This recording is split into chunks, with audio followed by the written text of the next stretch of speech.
Coucou tout le monde, je vous retrouve aujourd'hui pour un nouvel update lecture qui va être bien chargé.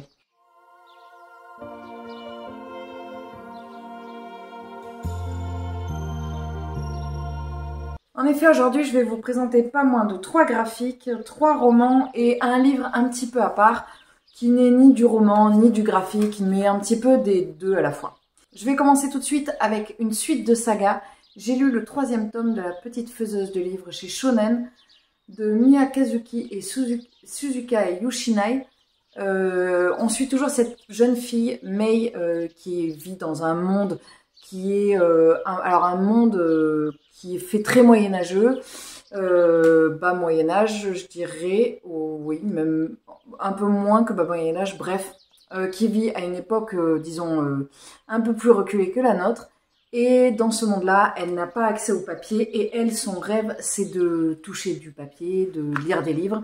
Donc elle va tout faire pour essayer d'accéder à son rêve, sauf que c'est une petite fille qui a une constitution fragile, parce qu'au départ, dans le corps de Mei, il n'y avait que Mei, la petite fille. C'est très bizarre dit comme ça.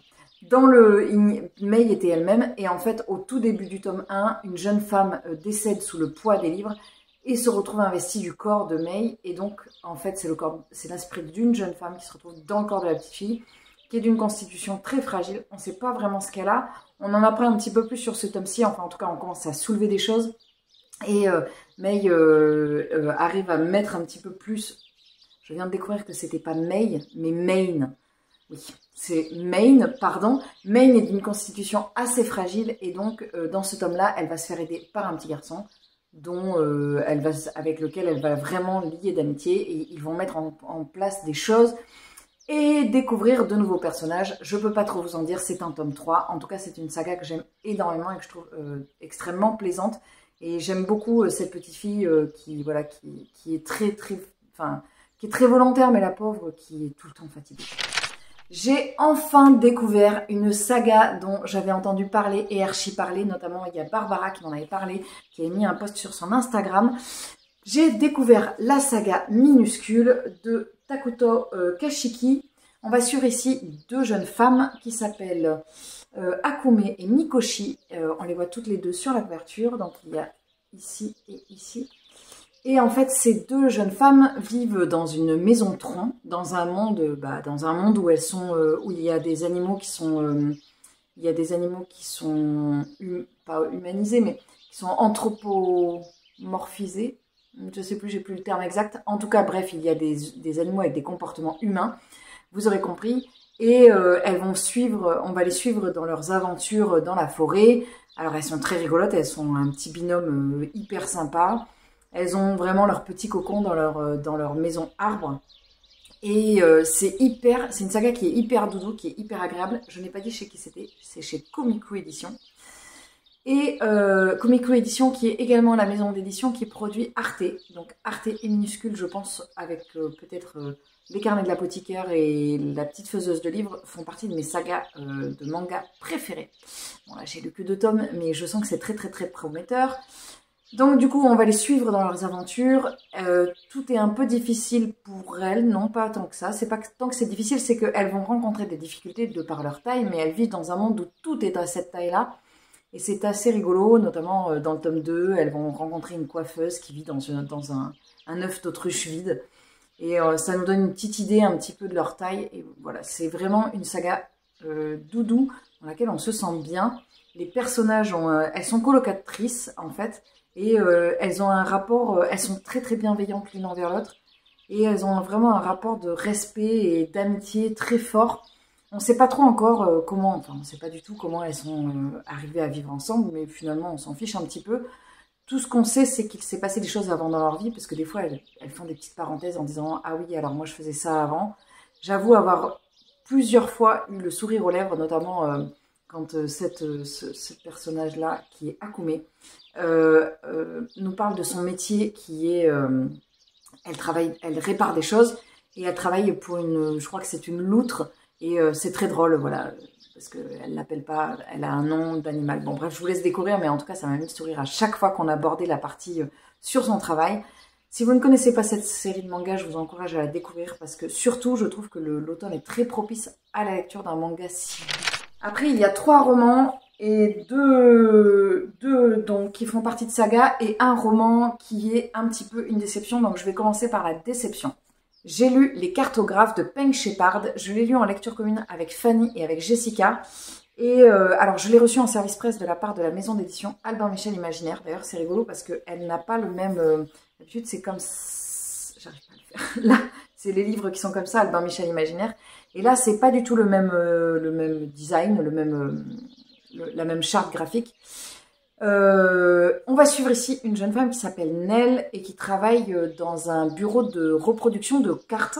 Donc elle fait, voilà, elle travaille pour, elle reproduit des cartes pour la vente des gens, enfin pour les gens, destinées à la vente, pardon, pour que les gens les achètent, les mettent dans leur salon, par exemple. Elle fait des vieilles cartes, elle fait une reproduction de cartes européenne, mettons, je sais pas, du XVIIe siècle. Et elle fait style qu'elle est un peu vieillie, mais avec les trucs et astuces un petit peu attrape-touriste, quoi. C'est pas hyper gratifiant. Elle travaille là-dedans, elle a fait des études elle était cartographe. Et on sait qu'il y a eu un souci avec son père qui lui-même était cartographe. Elle s'est retrouvée rejetée par la profession et donc, en fait, elle se retrouve à travailler pour cette reproduction de cartes. Mais c'était pas son plan initial. On sait aussi qu'elle est en froid avec son père. Et le livre commence, Nell est appelée suite au décès de son père par son travail. Donc, dans son travail, son père, lui, travaillait pour un célèbre institut où il faisait effectivement de la recherche. Et elle va aller là-bas et elle va essayer de comprendre qu'est-ce qui s'est passé. Et son père va lui laisser quelque chose qui va l'amener à découvrir un petit peu plus sur son histoire. Je vais m'arrêter là pour le résumé. C'était un résumé qui était hyper prometteur. Je suis en train de regarder un petit peu. Oui, c'est ça. C'était un résumé qui était hyper prometteur. Il y a eu un début qui partait vraiment très bien, où Nell, elle allait vraiment gratter, savoir qu'est-ce qui s'est passé. On allait un petit peu savoir plus sur le passé de Nell, sur son père, sur les amis de son père, comment ça s'est passé. Il y a des allers-retours qui vont se faire, ça va être selon les points de vue de personnages différents. Et en fait, Nell, elle va savoir qu'est-ce qui est arrivé à sa mère, qu'est-ce qui est arrivé à son père, qu'est-ce qui est arrivé dans sa vie quand elle était plus jeune. Et elle va l'apprendre via des personnages différents à chaque fois. Donc les points de vue vont changer. Ça aurait pu être super. Ce qui n'a pas fonctionné, c'est que ça ne décolle pas. Ça ne décolle pas. En fait, on reste sur quelque chose de très plat.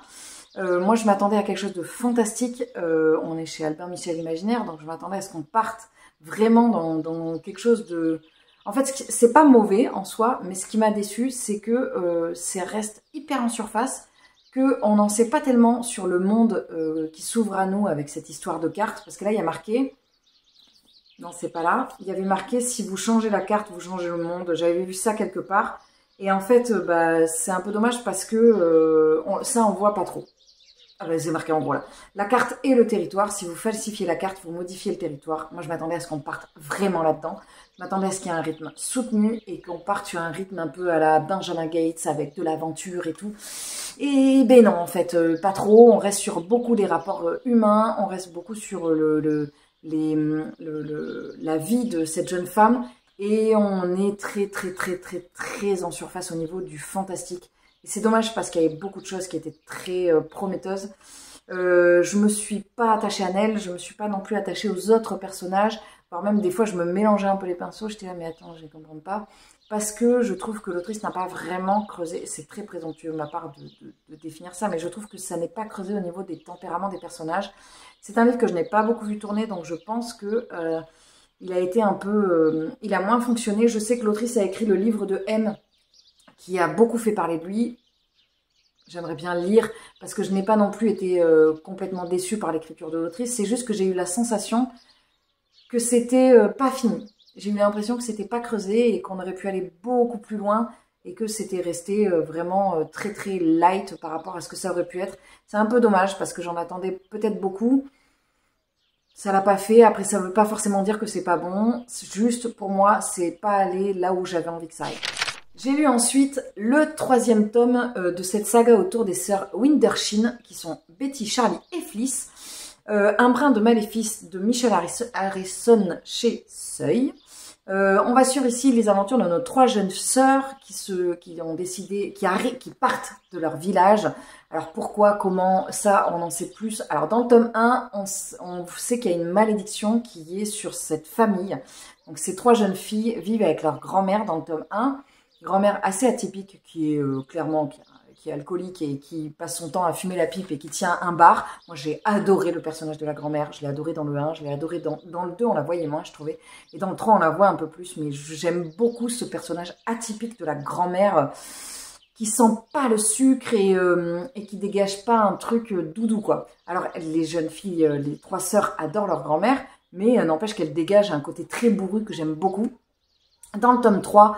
Dans le tome 2, il leur arrive des aventures. Dans le tome 3, on vient clôturer la saga. Ici, tout ce que je peux vous en dire, c'est qu'elles sont dans un autre village et que ce village va commencer à avoir un parfum de mystère et que ces 3 jeunes filles vont se retrouver dans une maison un petit peu particulière dans laquelle elles vont faire des découvertes qui sont un peu glaçantes.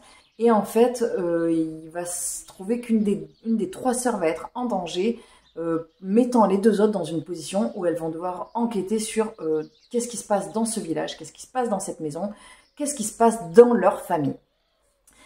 C'est des 3 livres, ça a été mon préféré, c'est un coup de cœur pour moi. J'avais adoré le tome 1, mais j'ai préféré le tome 3 parce qu'il y a un petit côté frisson qu'on n'avait pas vu venir. Alors j'aurais aimé que ça aille plus loin, mais il faut pas non plus abuser, ça reste de la lecture jeunesse. Mais je trouve que c'est bien fait et moi j'avoue qu'il y a eu un petit moment, j'étais là genre ok, c'est un peu stressant ce passage. Et je ne suis plus dans le rayon jeunesse, enfin en tout cas disons que je ne correspond plus à la tranche d'âge jeunesse, vous doutez bien. Mais j'ai beaucoup aimé, j'ai trouvé ces 3 sœurs extrêmement attachantes, notamment la petite dernière, hein, qui est toujours aussi rigolote, Charlie. Et j'aime beaucoup les liens qu'elles ont les unes avec les autres et toujours avec cette grand-mère un peu particulière. Il y a d'autres personnages dans cette famille dont je ne vous parlerai pas parce que ça pourrait vous spoiler évidemment les tomes 1 et 2.